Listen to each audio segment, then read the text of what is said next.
Fuck off, you chair. All right. What's going on, everybody? It's your boy Jonathan from Calling in Favors. Back here again with Lamps, another episode. We got some stuff to get into today. A little surprised that over the weekend at the lack of coverage for the tour event. You know, it was a cool event. Grant Thornton used to be the Fran Templeton, used to be the Shark Shootout. And when they started inviting Lexi and some of the other LPGA Tour players, they turned it into a mixed event, which I think is a great event. It's fun. And I actually tuned in for a couple of minutes both days, Saturday and Sunday. But today I tried to find the results and tried to find the winners. Like it never happens. Good luck. It's like it never happened. It's crazy. It's like golf isn't even a thing anymore. It's not mainstream. You got to go searching for the news. It's crazy. Unless it's a bad story, unless it's the commissioner leaving, the transgender topic, you know. They promoted it a little bit, and then you got to watch it, and then when you want to see the results or any live playback or, you know, post-round playback, it just doesn't exist. I find that a lot with the women's golf. Yeah. It's like it's buried in the bowels marketing for the women's golf isn't the best. It's terrible. It needs to step up. But again, we're talking about the PGA Tour and how they need to step up. So is it really any better, right? It's definitely not as good. The bar isn't set really high with the PGA Tour. So to say like LPGA doesn't do a good a job as the PGA Tour, and the PGA Tour does such a shitty job in comparison to other bad. leagues, like the LPGA Tour must be working on a shoestring budget because they do nothing for those women. Yeah, but again, I think that's sports in general, right? You look at the WNBA this week. Caitlin Clark got Women's Sportswoman of the Year, and the WNBA owners are complaining. Like, what are you complaining about? She's bringing eyes to your sport. It's probably because she's white. Well, it is. It's because she's white and because she's straight, and it's definitely a racist thing. But you're hurting your own sport. It doesn't make sense. You're saying that people are turning it into a racist thing. It's not like it's not racist by design. It's just the media spinning it into that so that they can make a bigger deal out of it, which is what they do with everything. They suck. They are trying to make it a negative with one of their own getting Sportswoman of the Year. And it just pushes people further away from wanting to watch the WNBA. And it's like you finally have somebody that's bringing some publicity to the league, and you're just going to shit on them. And it's women's sports in general. For some reason, they always feel slighted and disrespected, and they're always on the defensive, and I guess rightfully so for a long time. Well, what have you heard the most about women's sports lately? You hear about like a guy wanting to play in women's sports. Exactly. That's been the highlight for the last couple of years. And then wanting to be inclusive and not wanting to eliminate that guy. It's ridiculous. And the sad part is most of the athletes want transgenders eliminated.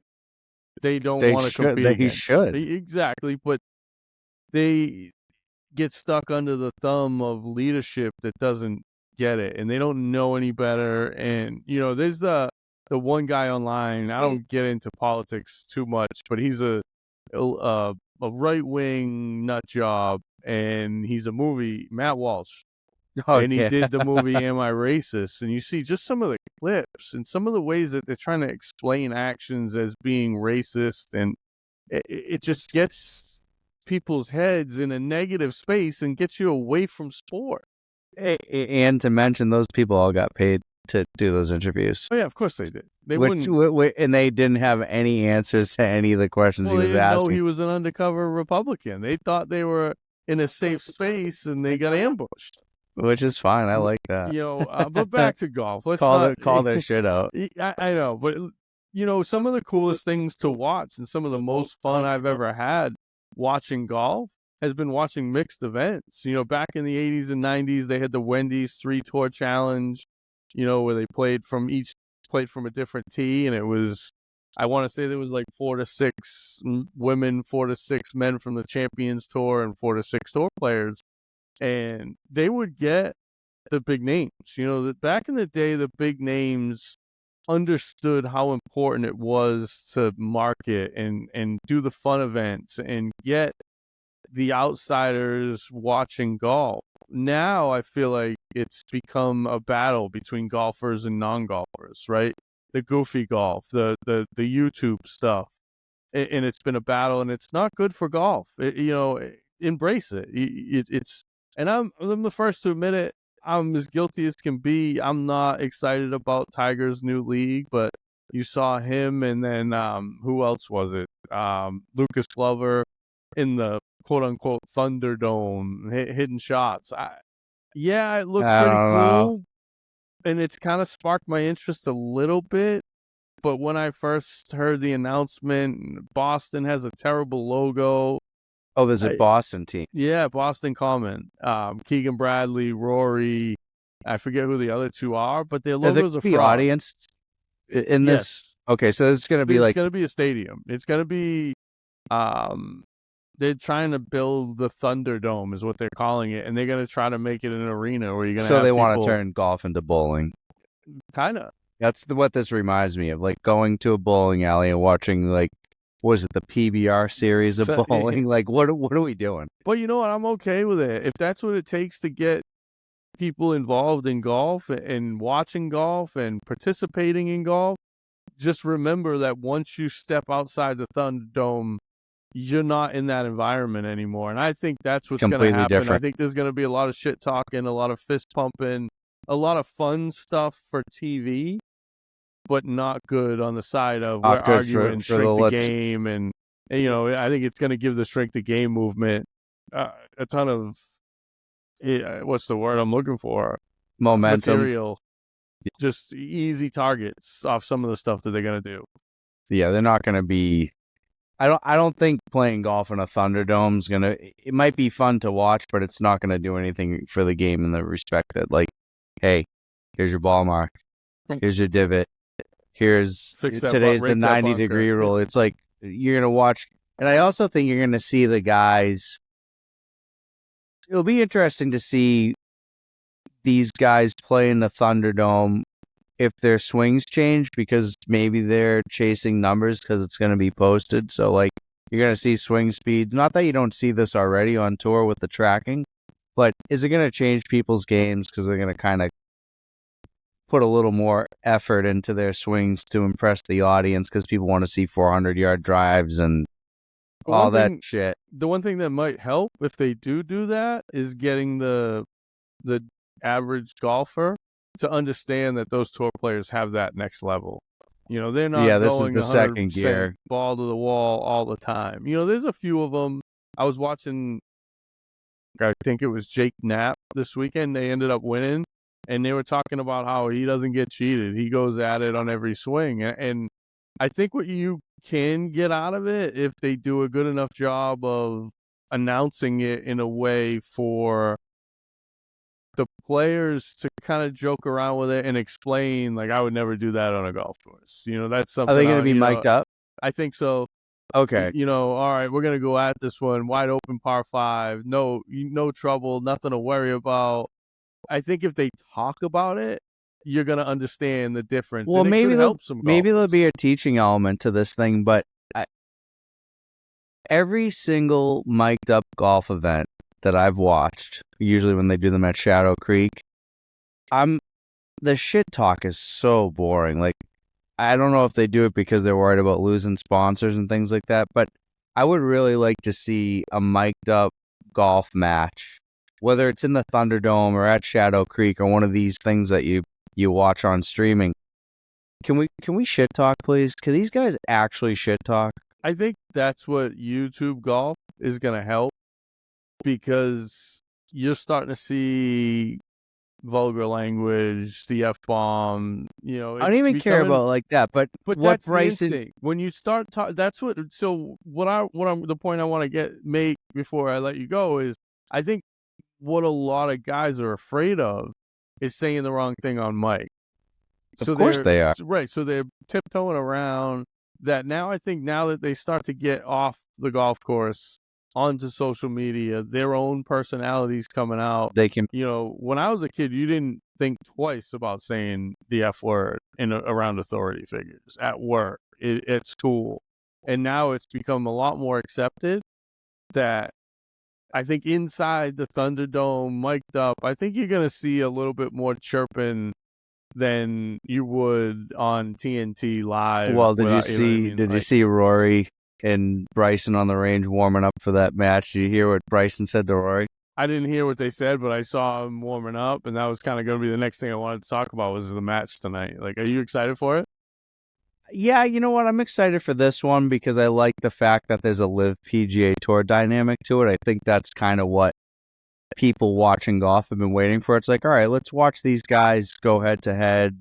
And, I think this is the beginning foundation to Ryder Cup style events between the two leagues. I think if they did a Ryder Cup style event this year, it would sell bigger than the President's Cup. I agree with that. It's just I think the President's Cup's always been like the red-headed stepchild of team events. And I think if they replace the President's Cup with a PGA Tour versus Live, I think it would be an awesome event. I think it would get a ton of viewers. Because it's full field golf again. And that's what people want.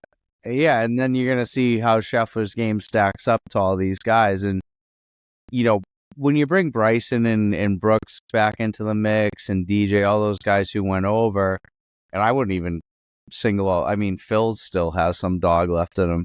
He still has a little bit left in that tank. He'd be one of those guys that I wouldn't want to be paired against in match play. No, he'll grind on you, and he's an underdog now, but he's still in it. I just think it's going to bring some excitement to the game that we've been kind of looking for. It will make it feel like a full field event, which is nice because we haven't seen that competition that I think all of us watch golf for. We watch it to see these guys battle, and when was the last time you saw Scotty battle against somebody? He just kind of takes off, and and then he goes into autopilot and he's just making pars, and it's just like. And I think a few times when he's been in the lead, he's kind of not even been paired. Like this past weekend, he was in the second to last group or the last and he was group, alone. And the guys chasing him. He was in the second to last group, and Kim was chasing him, and he didn't have to watch it. Yeah. So he's gotten some good breaks. And again, anytime that you've won a tournament, I say this all the time, the club that I used to be a member at, New Bedford, right? They have a 7-day 4-ball member guest. It's 6 days. I shouldn't say 7. It's one of the most famous tournaments in 7's the practice round. But what I tell everybody all the time is you got to get lucky 1 or 2 days. You drill a couple 30-footer every day, or you get a match play day where you shoot 75 and your opponent shoots 76. You know what I mean? You're not going to go out 6 days, play great every day, win every match without any issues. And if you do, your handicap's probably fucked up. But the point that I was making was you're not going to win every match playing well. And I think Scotty's got into the pattern where he's played so well Thursday, Friday, Saturday that by the time he gets to Sunday, he's got like a 4 or 5 shot lead every week and he's coasting to the finish. He's on autopilot. Is that bad for him? No, of course not. It's him playing great golf. It does not make good for good TV. It's bad for the TV. So I think that's what people are looking forward to, and I'm actually looking forward to tonight. What's it on? What's it streaming on? I think it's TNT. Usually, I'll find it. Yeah, it's one of those. It'll be online before it gets rolling. Yeah. But I'm looking forward to it. And the best part about these team events and the match type events is it's what we do on a regular basis. 4 guys go out, play best ball, match play. It's all we do. And you get to see these guys doing it. You get to hear them talk trash. You get to hear them have fun. I think events like these and settings like these are where you start to see the guys like Bryson's personality, right? We kind of talked about him being and even Rory's too. Yeah, exactly. They all kind of button up a little bit. And then when you get them into these events, it all depends on kind of the alpha male.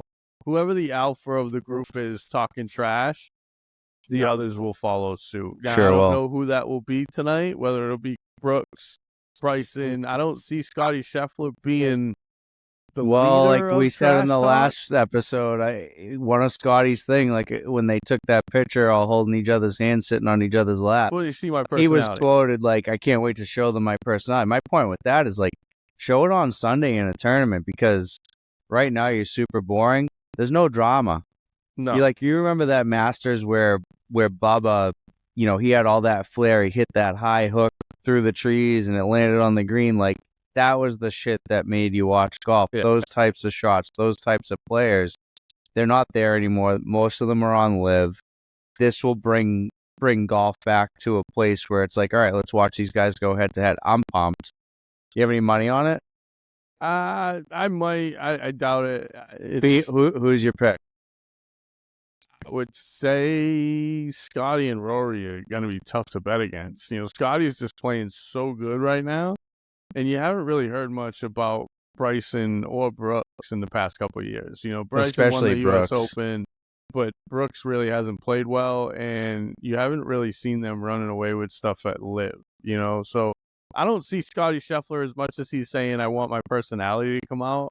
I don't see him being the driving force to the fun. I think he'll be... I think Bryson's a little more comfortable in this type of setting where he has his YouTube channel and he's constantly mic'd up, more so than any of the other players. So I think Bryson's going to kind of lead that charge. But I think we're going to see a long drive competition between him and Rory, and I think that's going to be really fun to watch too. I think, well, that's the other thing too. Most of the time they do some holes where they have closest to the pin, longest drive. So I think you'll see some of that. You do have the 4 kind of most marketable players in the game right now. Maybe not Brooks, but and Brooks, shit talking Bryson back in the day. Do you see him flip his script on Instagram? That was pretty funny. I did, and I think a lot of what Brooks said was the point that I made in those first couple episodes. Yeah. I think Bryson has gotten much more comfortable in his skin, and he's more authentic now. And I think when Brooks was kind of chirping him, I was never a huge Bryson fan early on either. He just tried to be different. He tried to be hurt, and he was, but it wasn't in a cool way. It was kind of in a dorky, and Brooks was always the off-white Nikes. He was always wearing the Jordans off property. Yeah, he was trying to be that swaggy bro, the mix, the golf bro, the guy you like. The Joneses, yeah. He was trying to be that guy, and I think that the personalities didn't mix. Whereas now, I think they've kind of both got old enough. They're comfortable enough in their own skin, and speaking on that topic, over the weekend, I don't know if you saw Bryson the Reebok. What are your thoughts on that? I saw the Reebok stuff drop, and I'm like, all right, let's see what they did.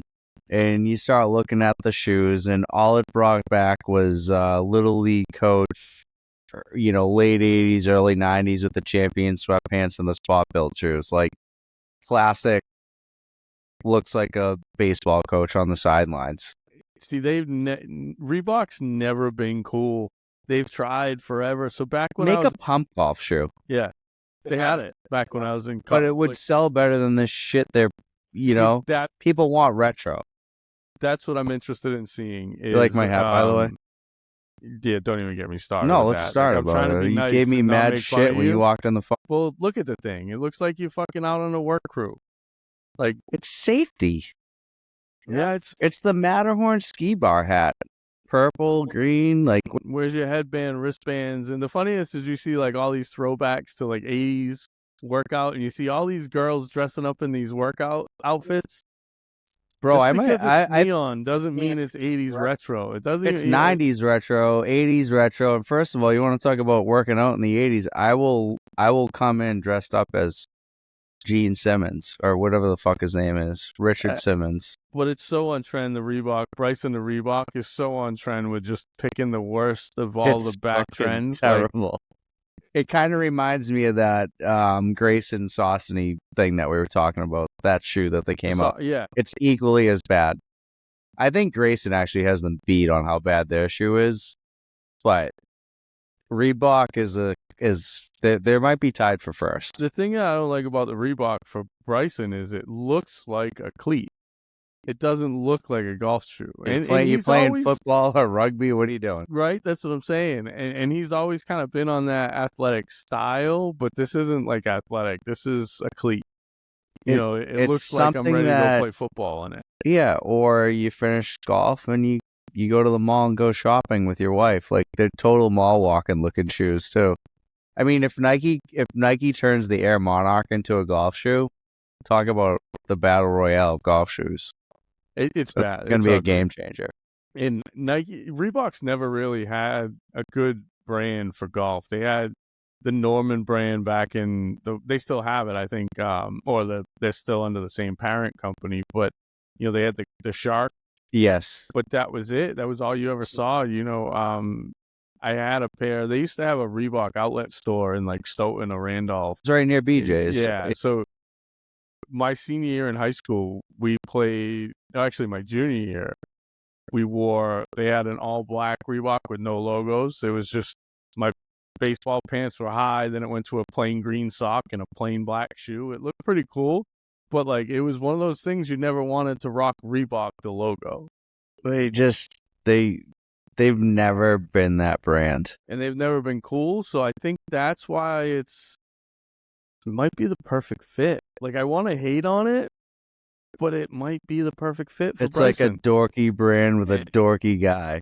Right? He can kind of be corny. And it fits his personality too. Yeah, like he kind of reminds me of a football coach. You could picture him with a clipboard on the sidelines. One of those things that's happening in social media right now is John Gruden signed with Barstool. And he's a football guy. Like, it's all he talks about. It's all he does. It's all he lives. And I kind of feel that way about Bryson. Yeah. So for you to say he's kind of like a coach or whatever, I agree. It fits on trend. And the poll that I put up the other day, it was like 60-40 guys saying it's going to whiff. But 40% of guys voting were like, it's a win. So I don't know. It's one of those weird things, like sports brands never really took off in golf. When's the last time you saw somebody wearing like a Reebok anything? It's like they release a product without doing any market research. It's like, we're just going to stick it on this dude who's really popular on social media and has a big following, and they just use that following to pump a certain style that, I don't know anybody in my circle of golf people, friends, whatever you want to call them, that would ever wear that shoe. No. It's like a finance bro would wear that shoe. Somebody that wears a vest 24 hours a day. They'd wear that shoe. Yeah. That's a shoe for a goober. Yeah. An absolute chooch. But it's always been Reebok's MO. It's always not been the pumps, though. Yeah, but even the pump was never really like... Pump was the shit, dude. Don't even get me going. I still have pumps. I buy pumps. It never surpassed, like, that was their answer to Jordan. Yeah. And it never did. Even the D Brown, the Reeboks, the best shoe they ever made wasn't a pump. It was the Iverson, the Question.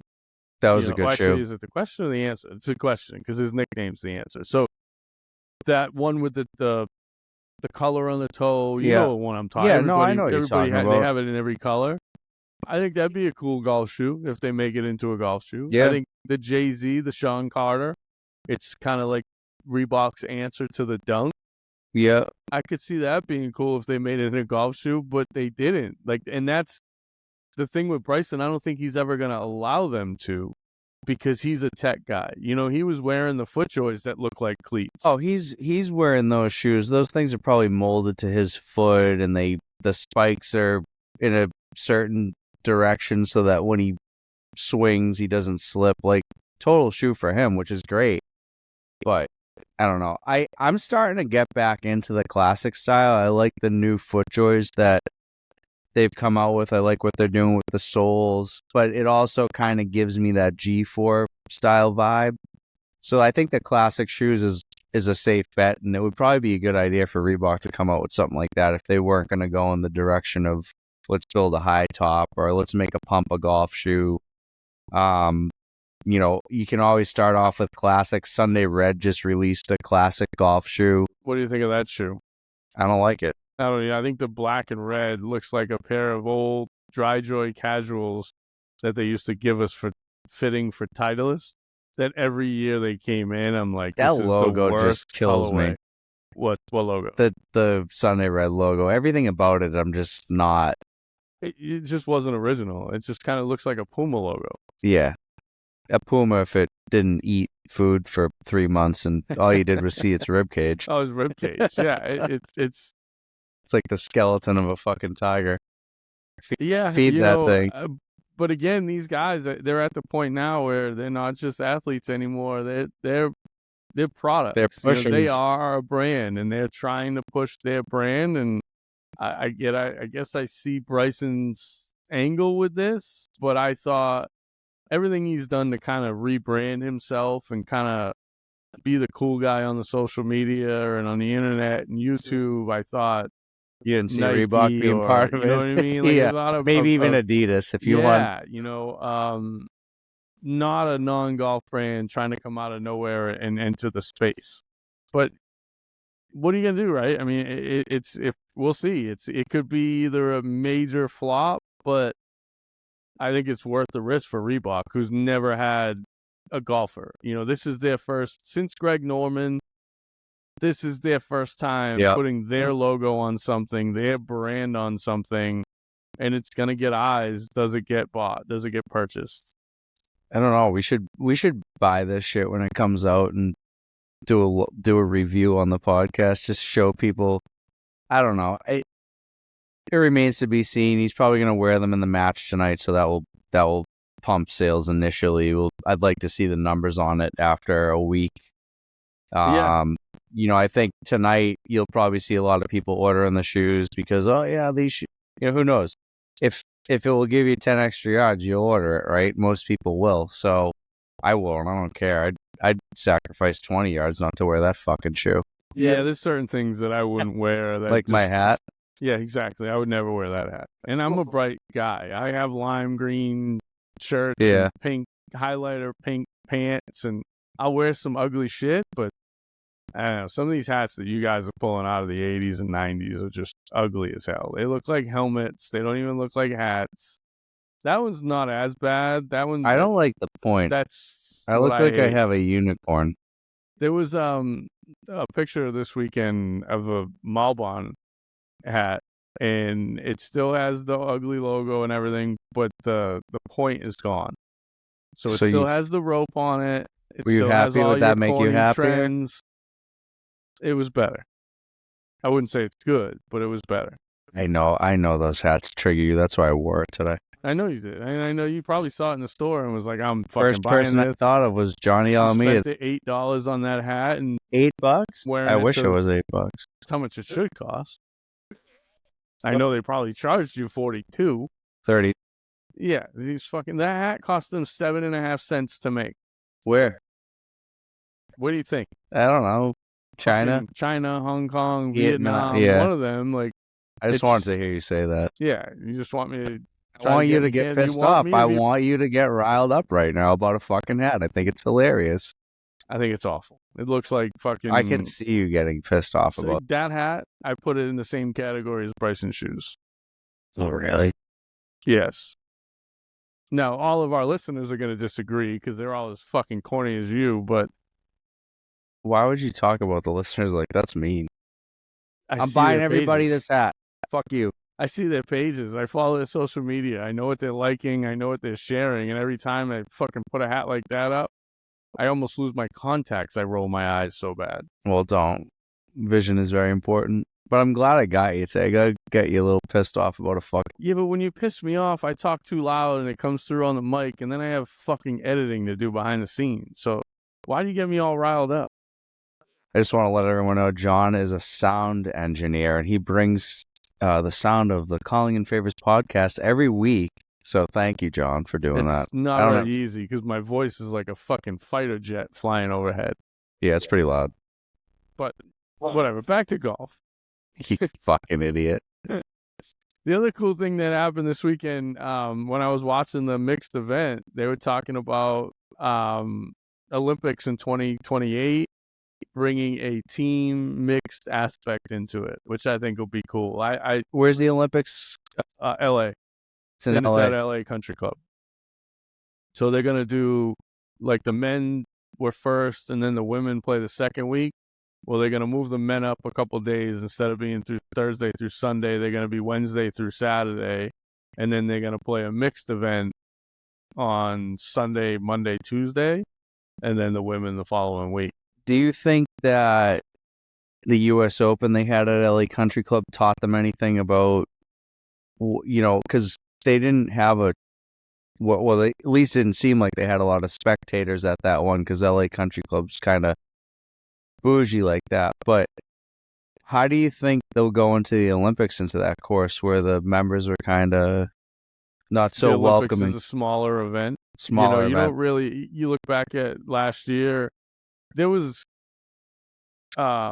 galleries, but not like huge grandstands. I think the Olympics will be a much better event for LA Country Club than the US Open. Just because they don't like people. And they say they don't like people and they talk about the setup and all that. If the USGA wanted to sell tickets, the USGA could have sold tickets. Yeah. It's an easy out to say that it was LA Country Club. Bullshit. I say the routing of it and the land wasn't convenient for people to be walking all over the place. There's a and lot the of USGA capitalized on building out like corporate tents and because it wasn't really much else they could do there. Now, I think it was as much the USGA as it was LA Country Club. That's a good outlook on it. I think the Olympics adding all these different types of golf to the sport in the Olympics is going to dilute golf even more.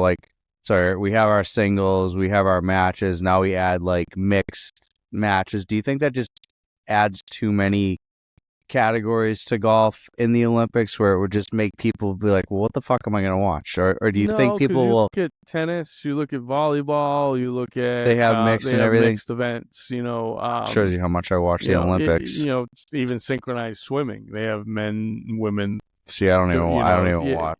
So I don't think it changes much, and like I said, it gives us a better look at what we play on a daily basis. That's I don't true. love the Olympics format. One of the things about the Olympics is it's a team event. It's, U.S. versus the world. And you don't see John Lamparelli's medal count. You see USA's medal count. Correct. And then you go into the Olympics and you go to the golf and it was only individual.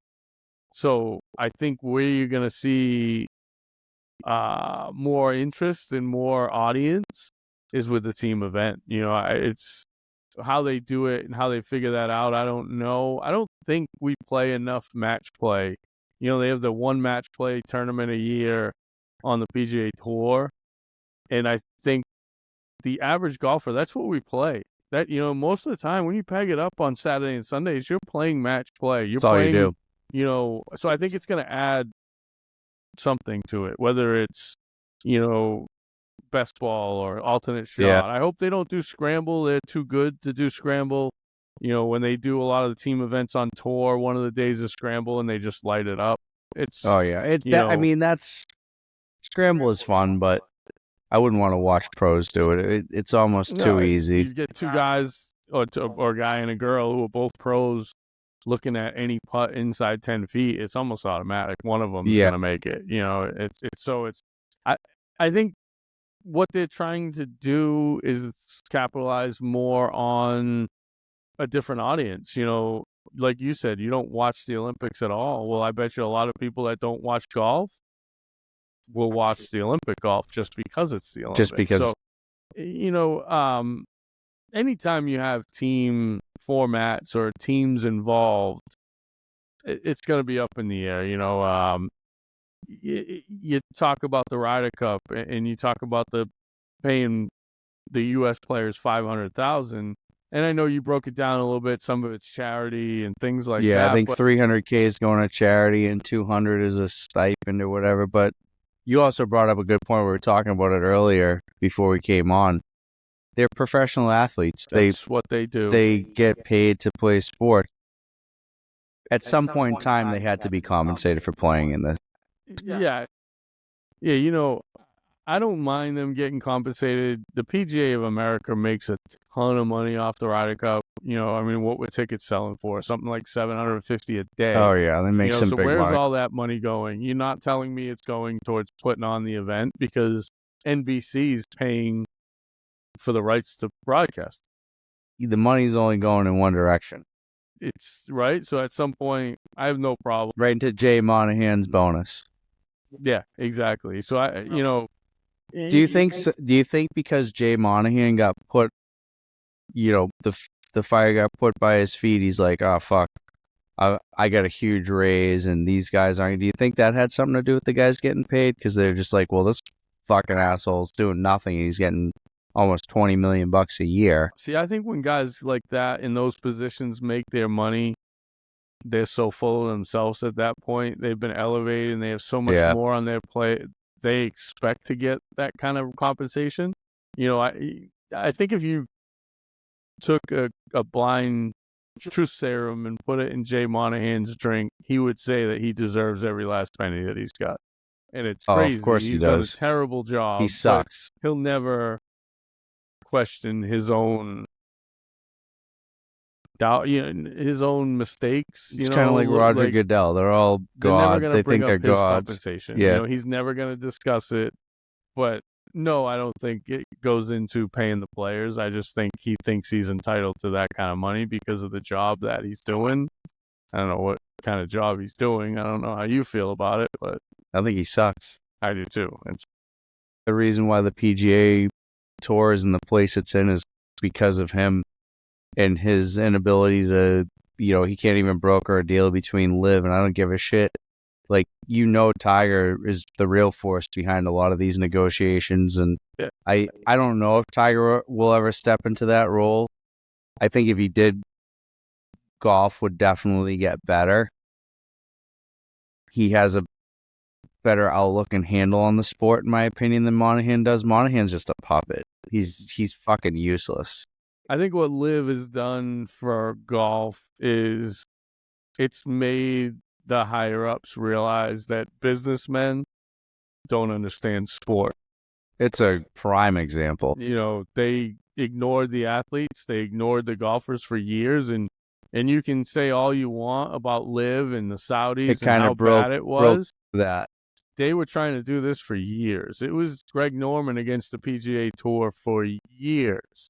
And I think when he finally got what he wanted, rather than say, okay, how do we pivot and how do we combat this, Monahan made it a pissing contest, and he lost. Well, so he should lose his job. That's how I feel.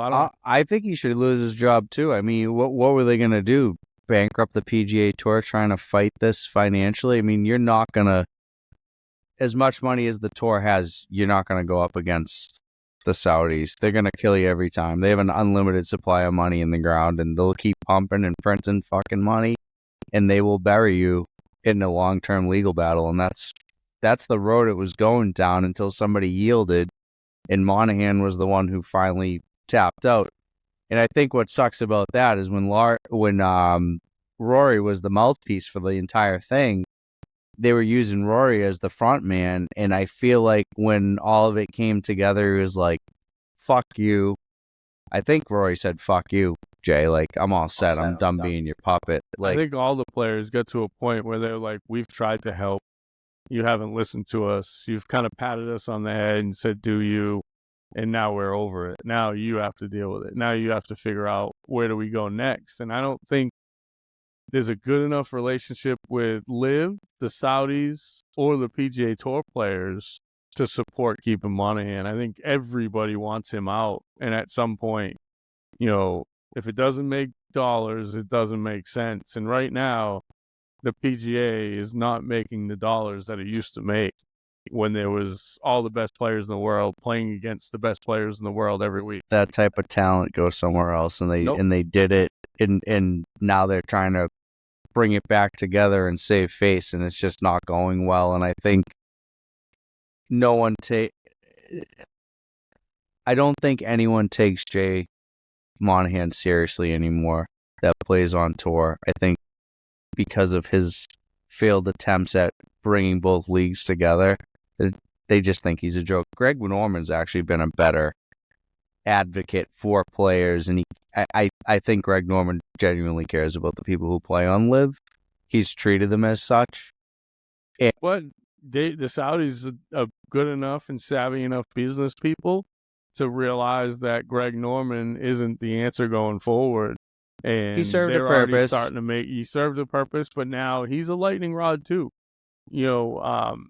As good a job as he did for the players, he's as anti PGA Tour. So he's a lightning rod now, And that might I be don't think why they can go forward with him. I don't think either one of them can go forward, Norman or Monahan. I think that's it why needs to be new players. They put Norman to the side. They're like, all right, buddy, I think he's still going to get paid. I think he's still going to be involved. I don't think he was the one who should be in front during these negotiations because, to your point, he does not like the PGA Tour. I don't even think he gets an invite to Augusta anymore. He doesn't. He buys his own tickets. Which is fucking Crazy. nuts. Banana land. But it's to the point now where he did his job. He won. He was the player's advocate, and everything that he wanted, he got. He got it. And it sucks that he had to ruin his reputation. Not that his reputation was great, but the one that took the big hit was Mickelson.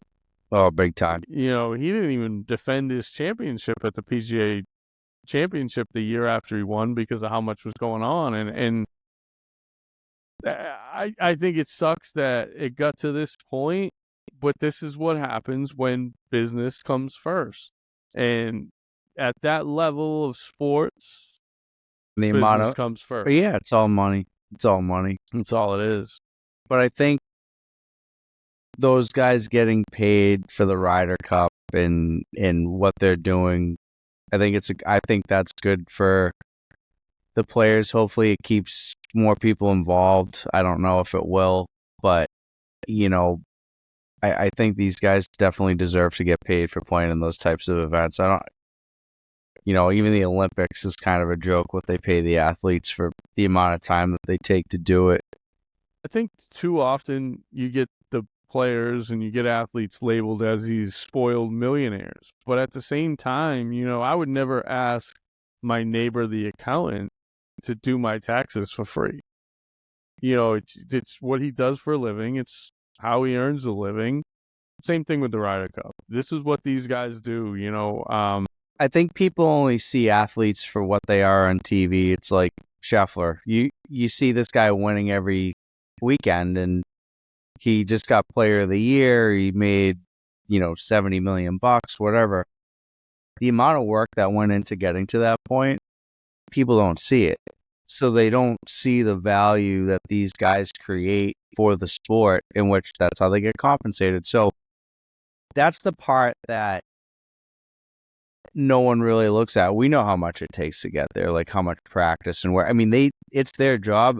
Scheffler's probably up right now putting or chipping or in the gym. Like, that's what they do.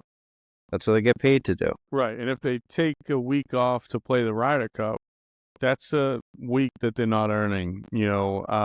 Any one of those guys has the opportunity and the ability to win whatever event they're playing that or week. Just appearance fees for different things. Like they leave a lot on the table, and they do.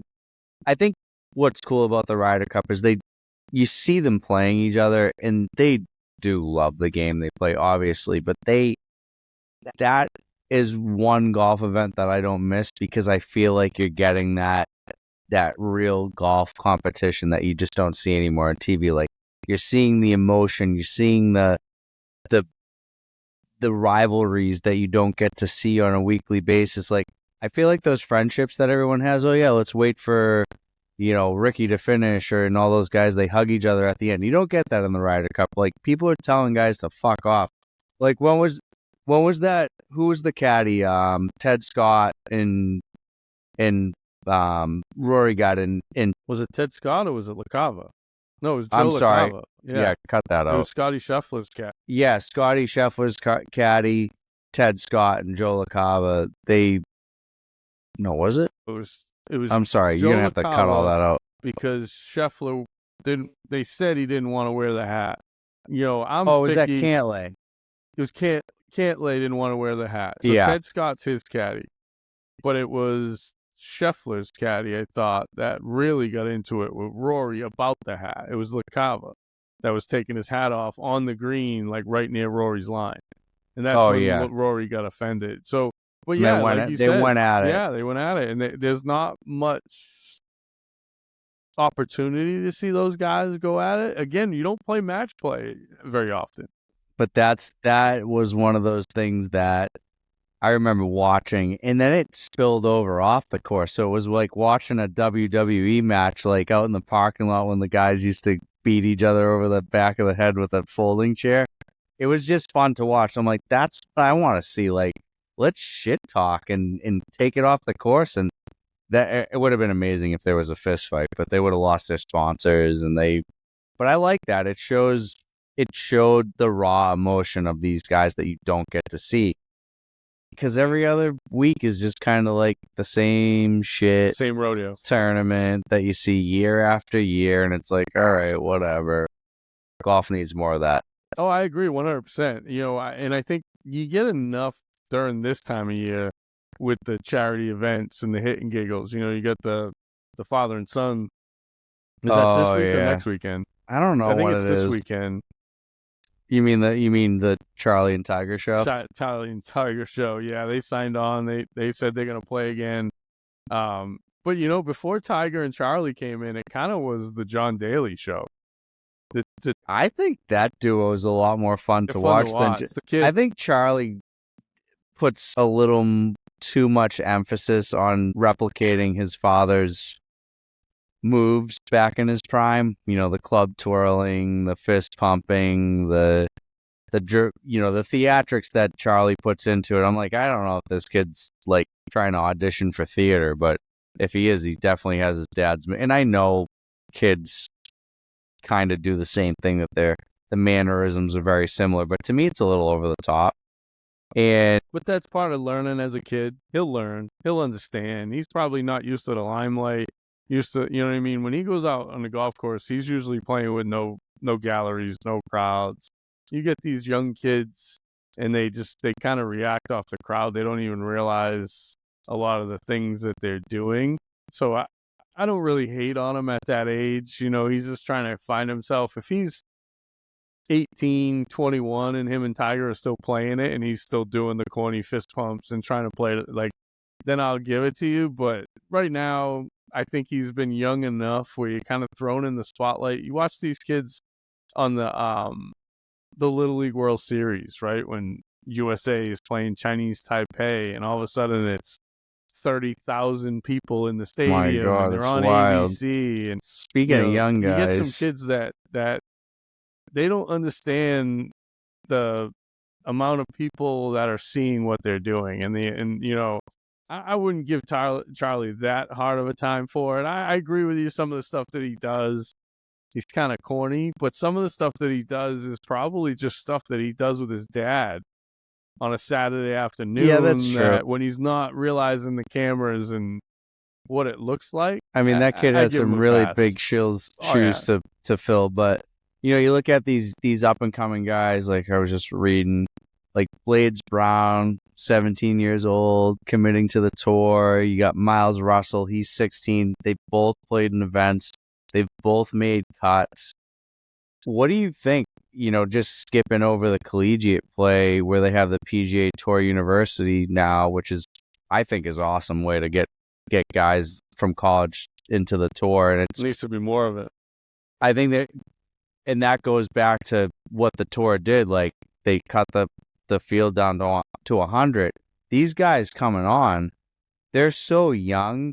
And you want to talk about, we already know, and you're a professional at this, is the equipment's so good. These kids are able to play a better game younger. But what do they do mentally? Like, are they mature enough to go in to the tour? Do they have that acumen that all the veterans have that have been on tour and winning? And how are they going to handle it when it gets to those pressure points at such a young age? One of the things that I think you're going to start to see, and I hope I'm wrong for this, but you saw it with Michelle Wee. You don't learn how to win. It's not even a matter of burnout. I don't think Michelle Wee got burnt out. I think she had so much pressure on her at such a young age. She broke. She'd be in the top 10 in the LPGA Tour and coming down the stretch on Sunday, and it was just the world was on her shoulders. She never learned what it's like to come down the stretch and win. You do that in the junior tournaments. You have to get that feeling of playing under pressure and proving to yourself that you can do it. If you never win, you never know how to win. You never learn how to win. So you get these young kids, and it's great that they're playing well, and it's great that they're finishing top 10 every week and this, that, and they're in the cut, but you got to learn how to win. You can't finish second every week and expect to get better and become a winner. Certain people have it, certain people don't, and you learn who does and who doesn't. Tiger won everything as a junior. Scottie Scheffler won everything as a junior, including the U.S. Junior, including winning coming up in college. There's something to learning how to hit that driver in the middle while your hands are shaking. You peg it first hole at the U.S. Amateur, you look down, you see the fucking toe of your putter shaking while you're standing over a 3-footer. How do you handle that? How do you handle that pressure? And I think success breeds success. And I think finishing top 5 every week, while it's a great finish, especially at that age, it's not success. It's not a win. No. Give me a kid playing in one. college, playing the East Lake Cup or the NCAA championship or winning all these tournaments and understanding what it's like to sleep on a lead and then show up the next day and go out and play. And I think some of that is getting lost. I kind of like the 2-year rule for football and basketball, or basketball, I think it's 1 year for the NBA. Give them some type of experience in college. Let them go play against the best players at their age group and let them win. Let them dominate. Because the physical ability is there. That's obvious. They're making shots. They're going low. They're making cuts. I just don't. How young are these guys? Are we going to start seeing 14 and 15-year-olds? I mean, these people can't even drive themselves to the tournament. They have to have their parents drive them to a P. And that's awesome too. I think it's unreal that kids that young are that good. I just think they need to play enough against their own age bracket. Play the tour. That would be like going as a 12-year-old being a stud hockey player, and then when they're 16, they're in the NHL. It's not going to happen. They have to develop as a player, both physically and mentally, in a sport like that. Where golf, you can be good physically, you can keep up with everybody, but what the fuck was I doing when I was 17? I don't think I had the mental capacity to think about winning a golf tournament. I was probably too busy chasing girls. Yeah. It's kind of a running joke with golfers is, everybody's got all the game until they run into that girl that takes your mind away from the golf course. Well, you get these kids 16, 17, and now all of a sudden they're on tour, and, the tour bunnies, I'm sure, aren't staying away from them, so there's so much that goes into it that, I think it's great. I think, giving them a sponsor's exemption and getting them in the event is a good thing. I just think in every week's schedule at that age is just not best for the player. It's not best for the game. It's a lot. And with that being said, and all the players coming in at such a young age, and they're really good, do you think we get a Tiger?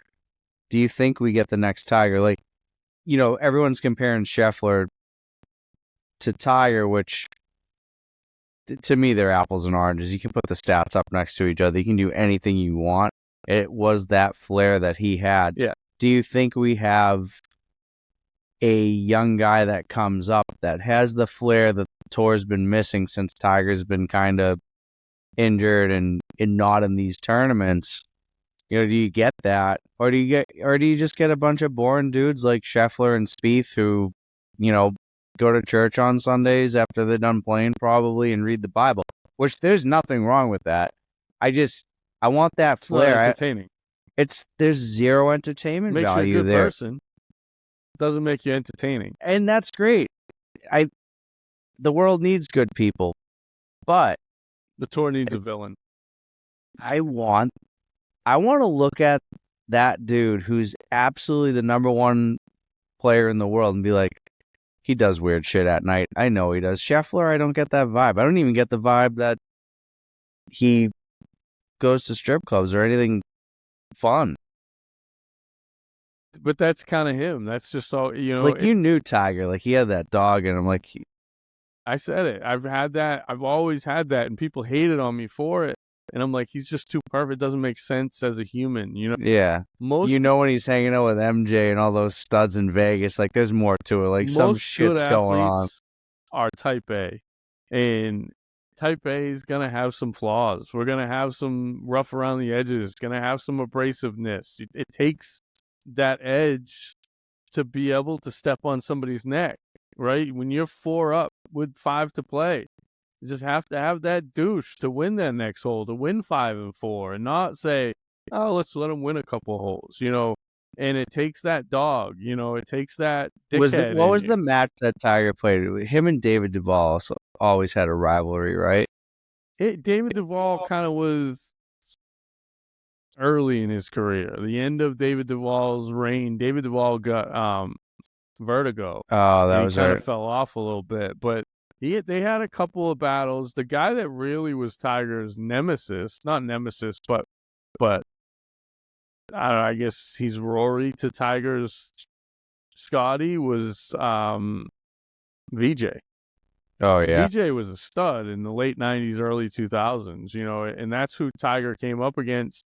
And VJ's caddy had Tiger Who on his hat at one tournament. There was some trash talk. There was some back and forth back in the day, and I just don't think the problem with sports today in general is the guys make so much money that they don't fuck. Like, why do you care? If you're a multimillionaire, what? Like, all right, I beat the guy, he beat me. Let's go get a fucking drink and some food. There's no like, yeah, fuck, he took money out of my pocket. He took food off my family's table. There was that back in the day. Like, the last episode I talked about... If you didn't win, you didn't eat. Right? I talked about Pete Rose running the catcher over in an all-star game. Ruined his career. He took food off his family's table. You know what I mean? Like, you don't have that guy anymore. And I think the guy that was that guy was Patrick Reed, and he's on LIV. Like, the PGA Tour needs a villain. He was a good villain, too. The world needs a villain. Everybody wants to be sunshine and roses, but the world's better when there's a bad guy. And it's better when the bad guy wins occasionally, right? Star Wars had Empire Strike Back. Then it had Return of the Jedi, right? Yet you can't always have the good guy win. The villain has to be part of the show and be part of the mix. And I feel like that's what LIV did. It took the villain. All the villains. Right? It's like, the Brooks Koepka beef, the Jordan Spieth, Patrick Reed Ryder Cup beef. That was unbelievable. They all went away. It just, they're on LIV now, and it sucks. The PGA Tour wants the same thing that the PGA of America wants, and it goes back to what we talked about the golf pro. Yep. How many golf pros do you know that are head pros at a club that can play golf? Most head pros don't get that. Most head pros don't have the time to be able to, or to be honest, a lot of head pros, you get to that point where you don't care anymore. When I was working at Hyannisport before I turned pro, I would shoot 65 to 68 every day for 3 weeks straight because that's all I did. I went to work. I went to play golf, right? I lived in New Bedford. I had an hour drive. So if I had to work at noon, I fucking showed up at 6 a.m., played with members, worked at noon. If I worked in the morning and I opened and I was done at 1 or 2, the last thing I want to do is jump in my car and sit in Cape traffic to go home. Especially when you're at a course like that. So why not play it every day? Put the peg in the ground. You play golf, right? But a lot of head pros, one thing I will say that members and golfers need to do a better job of, if you see your golf pro standing on the range pounding balls or playing with other members, leave him the fuck alone. Don't solicit the pro unless he solicits you. If he's in the shop behind the counter, fair game. Or if you're in the range and he's walking by you and he kind of sees you're struggling and he wants to say like, hey, Lamps, you might want to take the club like this or that. That's kind of when you start the conversation. But, I think a lot of those guys they're people too, and they want their time for themselves when they're practicing. Yeah. You just say hi, how are you, and let them along. Right? I mean, I played a Monday event one year with, and I like the guy. He's a listener and guy that took a ton of members with me. He brought his son, and we're on about the third hole of the charity event, and it's like every question was about gear and fitting and lessons, and I'm like, "What do you do for a living?" And he's like, "I'm an accountant."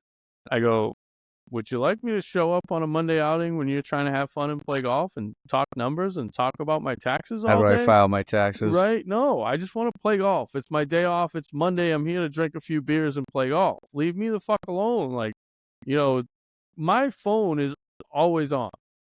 My email is always available. Ask you, I've send texted me a you at text 2 a.m. You pretty much or answer. send me a question on email. I can get it when I get it, and I will respond to you. Don't bother me while I'm playing fucking golf. And I think that's, honestly, it's part of the problem with a lot of guys that are in the business and why they don't play, because they don't get the opportunity to get out there and just play. Because they're too busy getting blabbed to. That was part of the reason why I joined New Bedford, right? I had Harmon that I could play whenever I wanted. I had OS that I could play whenever I wanted. But when you went there, you were getting I bombarded. was at work.